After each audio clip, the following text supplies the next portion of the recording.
नाज़रीन, programme behind the news में मां आहियां जो मेज़बान शकील सुमरो। जो कि प्रोग्राम जे सेगमेंट में पाण ॻाल्हाईंदासूं सिंध जे हवाले सां मजमूई तौर ते जेको हुक्मरानी जो मॉडल आहे सिंध जे अंदरि गवर्नेंस जो, उन गवर्नेंस जे निज़ाम जे करे सोसाइटी जे अंदरि जेके मुख़्तलिफ़ पर्त आहिनि उहे उन्हनि ते कहिड़ो असरु पइजी रहियो आहे। हिकिड़ो बेनिफिशरी करप्शन मां जेको क्लास पैदा थियो आहे, उनजो जेको एटीट्यूड आहे, बिहेवियर आहे ऐं उन जेको रोल मॉडल मुतारिफ़ करायो आहे, ज़ाहिर आहे त उन सॼी दुनिया जे अंदरि ख़ासि तौर ते सिंध जो जेको इमेज आहे, जेको कंहिं दौर में बहितर इमेज हुयो, उन ते तमामु घणा मनफ़ी ऐं नाकारी असर पिया आहिनि।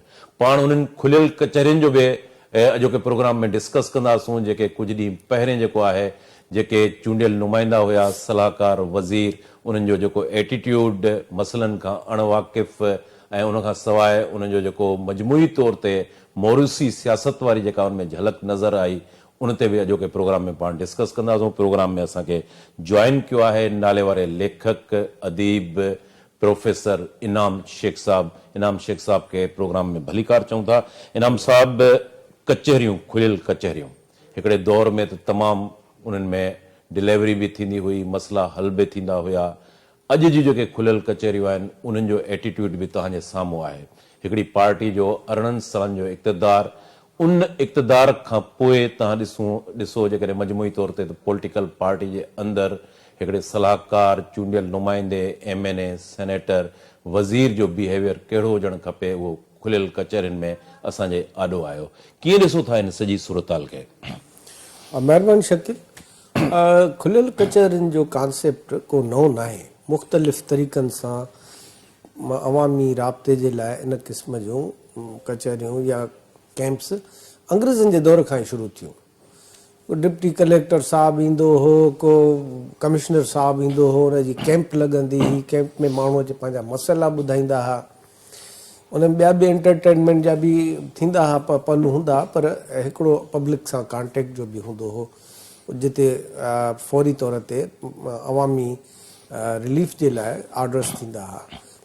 पाकिस्तान जे क़याम खां पोइ इन सिलसिले खे अयूब खान बि काफ़ी हद ताईं बरक़रार रखियो ऐं उहो मुख़्तलिफ़ हंधनि ते पंहिंजे ॻोठ या जिते जिते शिकारगाहनि ते या जिन बि हंधनि ते विज़िट जे लाइ वेंदो हो त उहो बि पब्लिक जा, अवाम जा मसइला ॿुधंदो हो।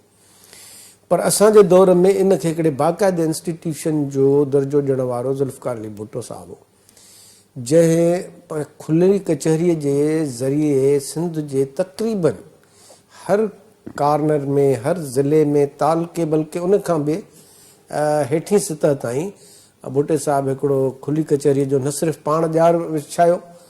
असांखे यादि आहे त जॾहिं उहो लाड़काणे में ईंदो हो या नएं दरे में ईंदो हो या असांजे आसपास मुख़्तलिफ़ इलाइक़नि में वेंदो हो, त जंहिं बि क़िस्म जी दावत हुजे, जंहिं बि क़िस्म जो प्रोग्राम हुजे, भली इनॉग्रेशन हुजे, त भुट्टो साहिबु उते वरी इहो हिकिड़ो अवामी रंग में माण्हुनि खां दरख़्वास्तूं बि वठंदो हो, ऑर्डर्स बि कंदो हो, माण्हुनि खां राय वठंदो हो, पुछंदो हो।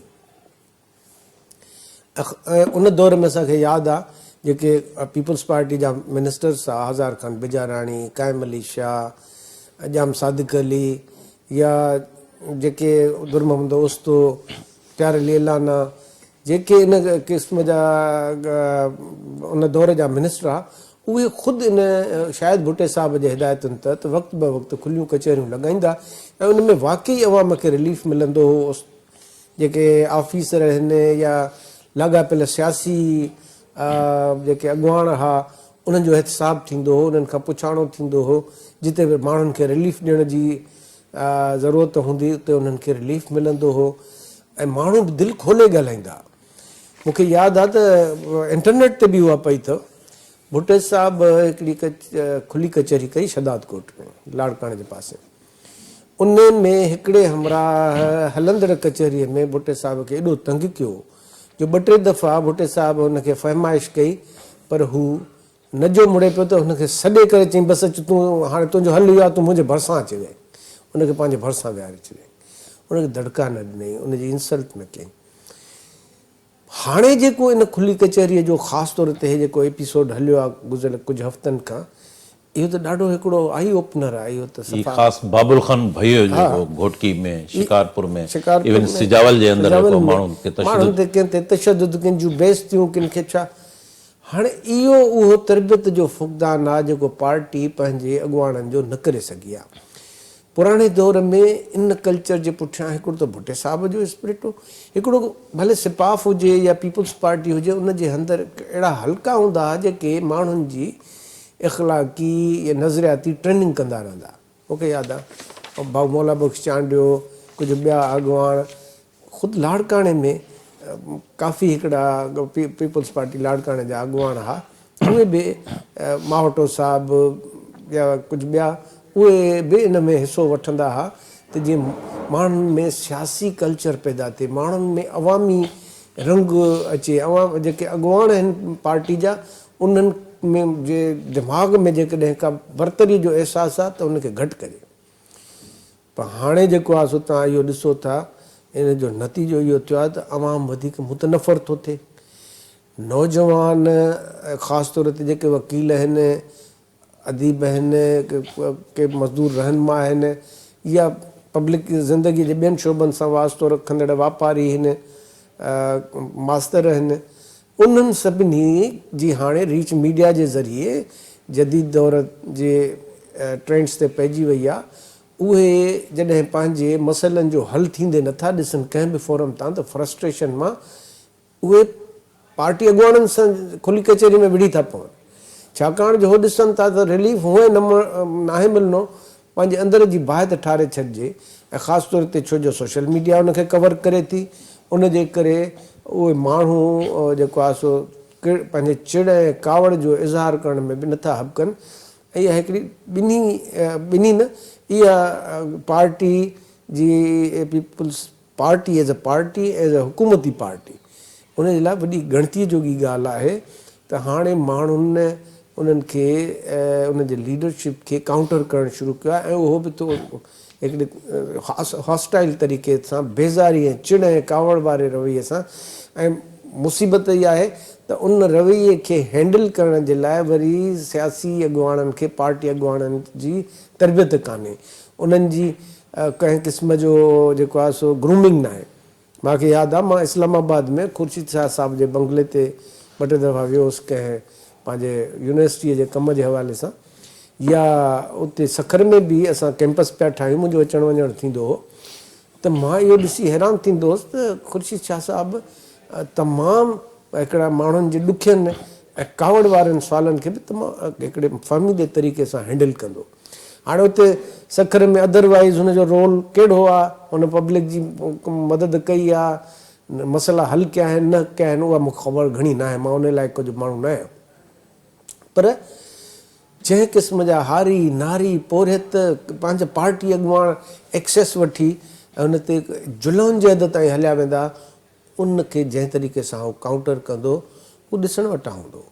असांजे उन पीपल्स पार्टीअ जा ॿिया बि कुझु अहिड़ा लीडर्स हुया, ओडो साहिबु हो ऐं पंहिंजो कुझु हफ़ीज़ पीरज़ादो या ॿिया, उहे उन्हनि खे बि ख़बरूं हाणे ही जेका पोध थी आहे, छाकाणि जो हिकु त उहो उन्हनि इन जो ख़ासि रीज़न छा आहे? हिकिड़ो तव्हां त ज़ुल्फ़िकार अली भुट्टो शहीद जे दौर जी ॻाल्हि कई, त उन्हनि जो एटीट्यूड, माण्हुनि जा मसइला ॿुधणु, खुलियूं कचहरियूं, अॼु जे दौर जे अंदरि जेको ही सलाहकार बाबुल खान भइयो जो वरी मां ज़िक्र कंदुसि, छाकाणि त उनजो जेको एटीट्यूड हुयो त मुंहिंजो ॾाढो हीअं हुयो, तव्हांखे कीअं सवाल जी ज़रूरत थिए थी पई, रीज़न छा आहे हिन एटीट्यूड जो?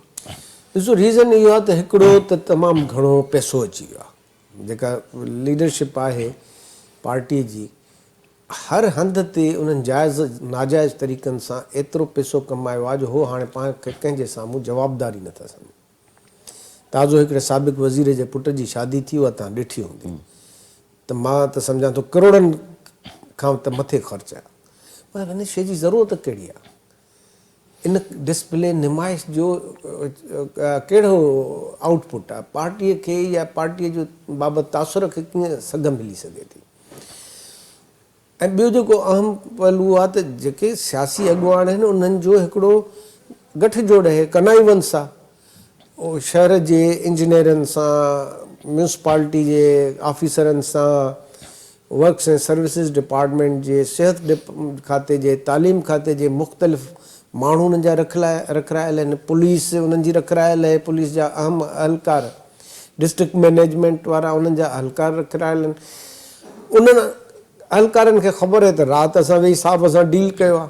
हाणे उहो साहब कहिड़े हिसाब सां उन्हनि खे पब्लिक जे सेंटीमेंट्स खां वाक़ुफ़ु कंदो, या उन्हनि जी कनमहट करे सघंदो, या उन्हनि खे पब्लिक प्रॉब्लम्स हल करण जे लाइ चई सघंदो। छाकाणि जो हल करण जे लाइ जेके टूल्स आहिनि, जेके इदारा आहिनि, उहे त ऑलरेडी साहब जे अंडर में कमु था कनि। त इहो जेके पैसे जी फरावानी ऐं ऑफिसरनि जी जेका आहे सा मनमानी ऐं ओवरऑल जेको लुटमार जो कल्चर आहे, उन इन सॼी कचहरियूं न हुजनि या कहिड़ा बि फॉरम्स हुजनि, उनखे बेफ़ाइदे करे छॾियो आहे। इनाम साहब, इहो हिकिड़ो बेनिफिशरी क्लास पैदा थियो आहे जंहिंमें पॉलिटिशियन बि शामिल आहे, कामूरो बि शामिल आहे। ज़ाहिर आहे त सिंध जे अंदरि का प्रॉपर इंडस्ट्रियलाइज़ेशन थी न आहे, इन करे को प्रॉपर मिडिल क्लास मौजूदु न आहे। जेको करप्शन करे थो, उन जे राति विच में करोड़पति थी वञे थो, डिफेंस में बंगलो ख़रीद करे थो पियो, त उनजो इफेक्ट ज़ाहिर आहे त हिकु जेको कॉम्पिटेंट नौजवान आहे, जेको सुवाल करे थो, उन में हिकिड़ी चिड़, बेज़ारी, बग़ावत पैदा थी आहे। ॿियो हिकिड़ो वॾो बल्क अहिड़ो आहे जेको गुरबत जी लकीर खां बि हेठि आहे। तव्हां लोअर सिंध में वञो, ठटो बदीन, पीअण जो साफ़ु पाणी कोन्हे। इवन माण्हू खे ॿिनि वेलनि जी मानी जे लाइ जेको आहे उहे परेशान आहिनि, के बि उन्हनि खे बुनियादी ज़रूरतूं हासिल न आहिनि। त इहा सोसाइटी कहिड़ी तरफ़ वञी रही आहे? ज़ाहिर आहे त आर्टिफिशियल इंटेलिजेंस जो दौरु आहे, टेक्नोलॉजी जो दौरु आहे, सिंध जो समाज कहिड़ी तरफ़ वञी रहियो आहे? ॾिसो, इन जा इफेक्ट्स त तमामु ख़राबु। तव्हां मूंखे ॿुधायो त सॼी सिंध में जेको नशेदार शयुनि जो वापारु थो थिए, जेको करप्शन जो हिकिड़ो नेटवर्क क़ाइमु थी वियो आहे, उन केॾी तबाही कई आहे। तव्हांजा नस्ल तबाह करे छॾिया अथव। तव्हां जो जेको लॉ एंड ऑर्डर सिचुएशन आहे, उहा तबाह थी वई आहे। तव्हांजी तालीम तबाह थी वई आहे। सिंध में बचो छा आहे? सिंध में तमामु घणो जेको समाजी तौर ते क्राइम जो तव्हां हाल ॾिसो, जंहिं रुख में वञो तव्हांखे हिकिड़ी बर्बादी नज़र ईंदी। उहो इन बैड गवर्नेंस जा इफेक्ट्स आहिनि।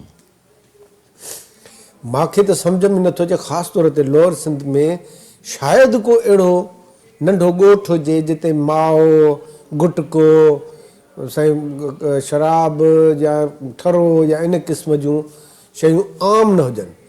हाणे त उनखे पैट्रनाइज़ ख़ुदि अवामी नुमाइंदा था कनि, पुलिस थी करे ॿिया इदारा था कनि।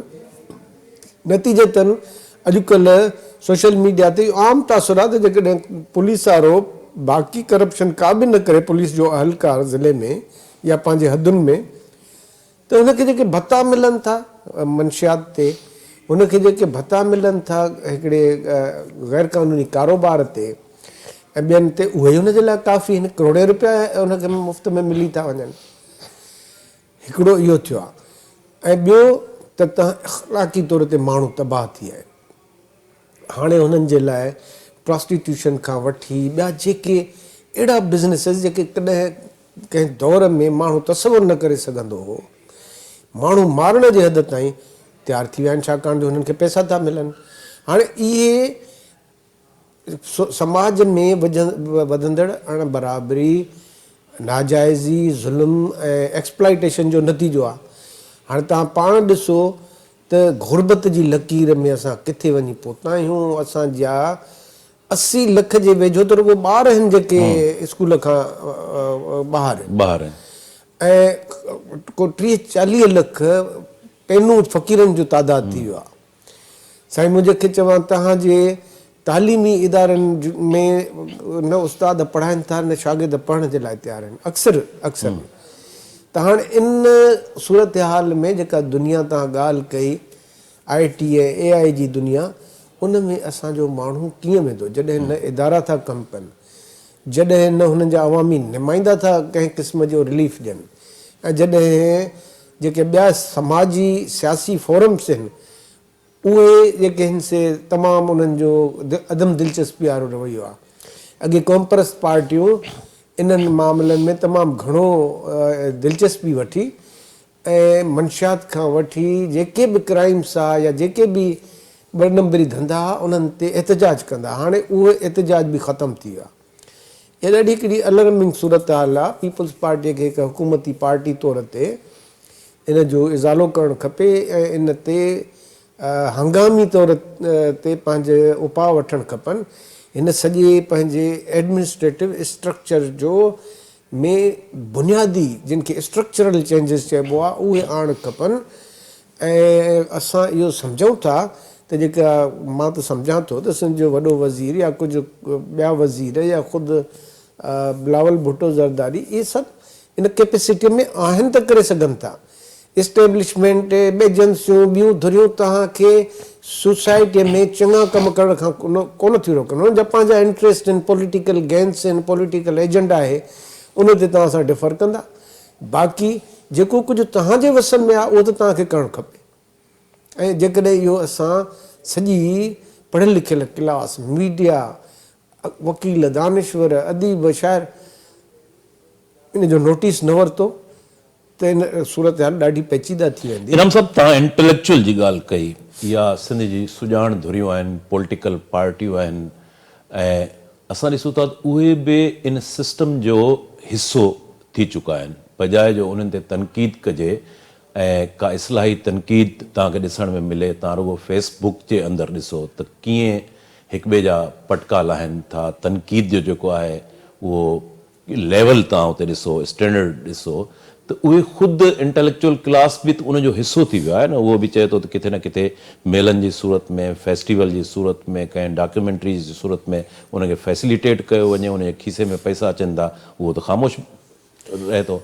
ॾिसो, तव्हांजो हर क्लास वकील न थिया आहिनि, वकील मैनेज, इहो वकीलनि जा प्रोफेशनल रवैया ख़तमु थी विया आहिनि। उन्हनि खे क़ाइदे कानून जी ख़बर कान्हे, उहे बि पंहिंजे दबदबे ते वञी रिलीफ वठनि था।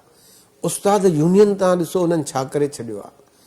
ऐं बिज़नेस नाले का शइ कान्हे, इंडस्ट्री नाले का शइ कान्हे, सोसाइटी अॻिते वधे कोन थी। वॾे में वॾो जेको सिंध जो अहम मसइलो आहे त उहा सोसाइटी हिकिड़े फेज़ खां ॿिए फेज़ में वञे नथी, ट्रांसफॉर्म नथी थिए। उहा तॾहिं थींदी जॾहिं तव्हां प्राइवेट सेक्टर खे मज़बूत कंदव, सरकार पंहिंजे जेको आहे सो इदारनि खे वधीक जेको आहे सो मुतहरिक कंदी, रोज़गार जा नवां वसीला ज़रिया ॻोल्हींदी। रुगो रोज़गार जे वसीलनि में हिकिड़ो आहे त सरकारी नौकिरियूं कढो। हाणे बि हिकिड़ो आयो अॼु अख़बार में पढ़े त बाबा महीने जे अंदरि इहे सभु जेके आहिनि से भर्तियूं कयो। केतिरो हिकिड़ी रियासत पंहिंजे अवाम खे पब्लिक सेक्टर में अकोमोडेट करे सघे, अहिड़ो फ़ज़ा पैदा थिए। हीअ जेको तव्हां सिंध दुश्मन जेके सिंध जे विरहाङे जूं ॿियूं ॻाल्हियूं कनि था न, उन्हनि खे बि जेकॾहिं रीज़न मिलियो आहे इन ॻाल्हि बकवास करण जो, उनजो वॾो सबबु इहा बैड गवर्नेंस आहे। ऐं इन बैड गवर्नेंस ते असां जहिड़नि चंद माण्हुनि खां सवाइ ॿियो ॻाल्हाए कोन थो। जीअं तव्हां ॻाल्हि कई अदीब, शाइर, दानिश्वर, ख़ुदि अदब ते जो बि उनजो नाकारी असर पियो आहे। म्यूज़िक में तव्हां पपन बुलो या माशूक शर इन क़िस्म जा जेके आहिनि माण्हू थींदो न। असांजो वीचारो दोस्त समी बलोच आहे जेको तमामु सुठो शाइर बि आहे, प्रोड्यूसर बि रहियो आहे, उहो सदाईं दाहूं कंदो रहियो आहे त भई केॾांहुं थी वञे असांजी म्यूज़िक, केॾांहुं थी वञे असांजी शाइरी। हाणे इन पपन बुले सोशल मीडिया ते तबाही मचाए छॾी आहे। छा आहे, शाइरीअ में कुझु बि कोन्हे। सो इहो ओवरऑल डिटेरियरेशन आई आहे। तव्हां सिंध जे अदीबनि खे ॾिसो न, उहे 24 कलाक इन परेशानीअ में आहिनि त असांखे कंहिं न कंहिं तरीक़े सां, कंहिं फेस्टिवल जे ज़रिए, कंहिं प्रोजेक्ट जे ज़रिए, कंहिं कुर्सीअ जे ज़रिए, कंहिं उहिदे जे ज़रिए अकोमोडेट कयो। इहा वॾी हिकिड़ी ख़तरनाक ॻाल्हि आहे। सिंध वन यूनिट खे, ॿोलीअ जे मामलनि खे, लिस्टनि खे, MRD खे, आमिरतुनि खे मोह ॾिनो हो अदीबनि जे थ्रू। रजिस्ट माण्हुनि कयो, पर माण्हुनि खे सुजाग करण वारा अदीब आहे। हाणे तव्हां अदीब, शाइर, दानिश्वरनि जो किरदारु ॾिसो तव्हांजे साम्हूं। हल छा आहे, सॉल्यूशन छा आहे? समाज जा मुख़्तलिफ़ फ़र्क़ जेका उनमें उहो डिक्लाइन जी तरफ़ वधी रहिया आहिनि, पस्ती जी तरफ़ वधी रहिया आहिनि। सियासत खां वठी करे समाजी खेतर में अदब, म्यूज़िक, तालीम, त उनजो हल छा आहे, सॉल्यूशन छा आहे? ॾिसो, वॾे में वॾो सॉल्यूशन इहो आहे त असांजा पढ़ियल लिखियल क्लास जे माण्हुनि खे पंहिंजा फोरम्स क्रिएट करणु खपनि। उन सां पीपल्स पार्टी समेत मुख़्तलिफ़ जेके स्टेक होल्डर्स आहिनि उन्हनि सां डायलॉग बि कजे, उन्हनि ते दबाव बि क्रिएट कजे। मां तव्हांखे 70s 80s 90s जो मिसाल थो ॾियां। हिकिड़ी हुई सर्वेंट्स ऑफ सिंध सोसाइटी, साईं गुलाम मुस्तफ़ा शाह जोयो साहब ऐं कुझु ॿिया दोस्त इहा हलाईंदा। उहे कुझु न कंदा, ॿिए चौथे महीने गॾु थी हिकिड़ी मीटिंग कंदा हुआ, उन में पॉलिसी इशूज़ ते पंहिंजी स्टेटमेंट जारी कंदा हुआ ऐं उन सां गॾोगॾु हिकिड़ो बहितरीनु क़िस्म जो रिसालो कढंदा हुआ सिंध क्वार्टरली, जेको सिंध दुश्मननि जे सभिनी सुवालनि जो जवाबु हूंदो हो। सिंध खे अॻिते वधण जे लाइ जंहिं क़िस्म जी रिथाबंदी जी ज़रूरत हूंदी उन जे लाइ हिकिड़ी रोड मैप हूंदी। हाणे असांजे दोस्तनि खे जेके सम्झनि था त उन्हनि जो अवाम सां मुहबत आहे, पंहिंजे वतन सां मुहबत आहे, उन्हनि खे इन्हनि फोरम्स जे ज़रिए भले कन्फ्रंटेशन बि न कनि। छो नथो हिकिड़ो वफ़द हली असांजे माण्हुनि जो वज़ीर आला सां मिले, उनखे ॿुधाए ही प्रॉब्लम्स आहिनि, इन सां तव्हां हल कयो। ॿिया जेके स्टेक होल्डर्स आहिनि, इवन गैर सिविल क़ुवतूं आहिनि, ॿिया माण्हू आहिनि स्टेक होल्डर, सभिनी खे हली ॿुधाइजे, सरकारी अमलदारनि सां मिलिजे, एसपिन सां, डीएसपिन सां, डीसी सां इंगेज कयूं न पाण खे, उन्हनि खे ॿुधायूं। इहो ई अहम तरीन हिकिड़ो फैक्टर आहे। ॿियो इनाम साहब, लास्ट क्वेश्चन पोलिटिकली तौर ते असां ॾिसूं था सिंध जे अंदरि शहर ऐं ॿारड़ी जे अंदरि हिकिड़ो वॾो गैप पैदा थियो। हाणे जेके टाउन कमेटी जी सतह ते आहिनि सिंधी आबादियूं, उहे बि हिकिड़ो अर्बनाइज़ थी चुका आहिनि, पर उहे उन्हनि जो बि ॿारड़ियुनि सां वॾो गैप आहे। असां ॾिसूं त कराची जे अंदरि, हैदराबाद जे अंदरि ख़ुदि जेके मुस्तक़िल हितां जा रहवासी आहिनि उर्दू स्पीकिंग ऐं सिंधी, उहे उन्हनि जे अंदरि बि पॉलिटिकली तौर ते हिकिड़ी उनखे का ब्रिज फराहम कई वञे, उहो न थियो आहे। उनजो नतीजे में जेके जिन जा वेस्टेड इंट्रस्ट आहिनि उहे इन इशू खे इस्तेमालु कंदा रहिया आहिनि। त इन हवाले सां किथे को इंटेलेक्चुअल फोरम ते पॉलिटिकल तंज़ीमूं के सुञाण धुरियूं इन अहम हसास मसइले खे फोकस छो नथियूं कनि त जीअं इहे मुस्तक़िल रहवासी आहिनि, इन्हनि में का ब्रिजिंग थी सघे? ॾिसो, हाणे तव्हां हिकु त इन जे लाइ ज़रूरी आहे त सरकार ऐं ॿिया हल्का शहरनि जे माण्हुनि जो ॾाढो हिकिड़ी पिक्चर खणी अचनि त बाबा ॿारड़ीअ में जेको तव्हां सम्झो था त रोल मॉडल त हितां जो माण्हू टेलीविज़न ते त ॾिसे थो, मिनिस्टर, सरकारी अमलदार या जेके फुरल लुट में इन्वॉल्व माण्हू आहिनि उन्हनि जा ठठ ऐं शयासूं चवनि था भेण हे त कुझु बि कोन था कनि, असां अज़ाब में आहियूं। हिन खे इहा ख़बर कान्हे त जिन हल्कनि मां इहे माण्हू अचनि था इहे ख़ुदि ॿीणी अज़ाब में। हिकिड़ो त उन्हनि खे एजुकेट करण जी ज़रूरत आहे त भाई ॻाल्हि ईअं न आहे जे तव्हां सम्झो था।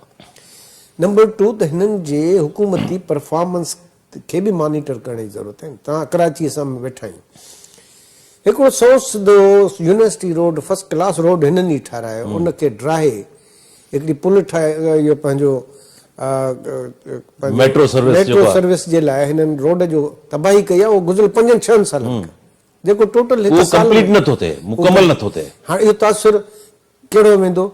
हिन शहर जूं 3 जेके हिन से वॾा रस्ता आहिनि, हिकिड़ो सुपर हाईवे जेको अचे थो यूसुफ प्लाज़ा खां अॻियां, हिकिड़ो इहो यूनिवर्सिटी रोड, हिकिड़ो शाहरा फैसल। हाणे जॾहिं तव्हां उते इहो हशर कयो वेठा हूंदो त माण्हुनि वटि त मनफ़ी तासुर वेंदो न। इन सॼे तासुर खे ज़ाइल करण जे लाइ मूंखे ॿुधायो, कल्ह 2 ॾींहं अनाउंस थियो आहे त सिंध गवर्नमेंट हिकु त पैसा एॾा आहिनि हिननि खे, सिंध गवर्नमेंट फिल्मूं ठाहिण जे लाइ 1 अरब रुपया ॾींदी। अड़े बाबा, तव्हां जेके प्रोड्यूसर आहिनि उन्हनि खे घुराए उन्हनि खे इनकरेज कयो त भाई हे इंसेंटिव्स तव्हांखे ॾींदासीं, तव्हां जेको आहे सो हिन क़िस्म जी जेका आहे सा सोशल इंलाइटमेंट जे लाइ शयूं ठाहियो। कंहिंखे 65 करोड़ बजट जा ॾेई था छॾनि, कंहिं MNA MP खे 10-20 करोड़, कंहिंखे इलाज जे मद में। अहिड़ो त असांखे सम्झ में नथो अचे त जेके कंस्ट्रक्टिव कम आहिनि उन्हनि ते छो नथा ख़र्च कनि, उन्हनि खे छो नथा जेको आहे सो अॻिते आणनि। जेके बि इहो दरअसल मां तव्हांखे ॿुधायां, माइंड सेट जो सुवालु आहे। इहो माइंड सेट हुकूमत खे, कामरनि खे चेंज करणु खपे त ही 2025 आहे, 1990 न आहे। हाणे माण्हू ॾिसनि था महसूसु कनि था, पोइ जंहिं बि फोरम ते जेको आहे उनखे मौक़ो मिले थो त ईअं सफ़ा उॿरी था। हिन सां उहो कामोरो बि सिंध पब्लिक सर्विस कमीशन में 2-4 करोड़ ख़र्च करे बि अचे थो न, पोइ वरी पोस्टिंग ते बि अलॻि ख़र्च करे थो। ज़ाहिर आहे हुनजो एटीट्यूड त अहिड़ो ई हूंदो। त उहो ई आहे न, त इहो गवर्नेंस में रुॻो को रोड ठाराइण ऐं निकाल जो सिस्टम जेको आहे सो सिधो करणु न आहे।